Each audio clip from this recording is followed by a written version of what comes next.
নমস্কার দর্শক বন্ধু, ভাগ্যরেখায় আপনাদের সকলকে স্বাগত জানাই। আজকে আমরা আলোচনা করব 1431 সালে তুলা রাশিটি কেমন যেতে চলেছে। এই বছর তুলা রাশির জাতকদের কেরিয়ার এবং ব্যবসা আর্থিক জীবনে যথেষ্ট ভালো হবে, তবে শিক্ষাক্ষেত্রে খুব একটা শুভ নয়। উচ্চশিক্ষার ক্ষেত্রে বাধা পড়তে পারে এবং শারীরিক সমস্যাও থাকবে। নতুন ব্যবসায় বিনিয়োগ করতে পারেন। এছাড়াও প্রেম ও পরিণয়ের ক্ষেত্রে কিন্তু সময়টি বেশ শুভ। দাম্পত্য জীবনও আপনাদের কিন্তু সুখের হবে। এছাড়াও যদি কোনো শিল্পক্ষেত্রের মধ্যে আপনারা যুক্ত থাকেন তাহলে কিন্তু সেক্ষেত্রে আপনাদের উন্নতির যোগ দেখা যাচ্ছে এবং যে কোনো শত্রুর থেকে আপনারা বিজয় হবেন, তাই রয়েছে শত্রু বিজয়।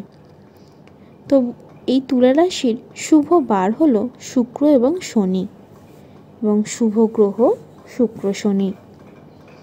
এই তুলা রাশির শুভ সংখ্যা হলো 6 এবং শুভ রং সাদা।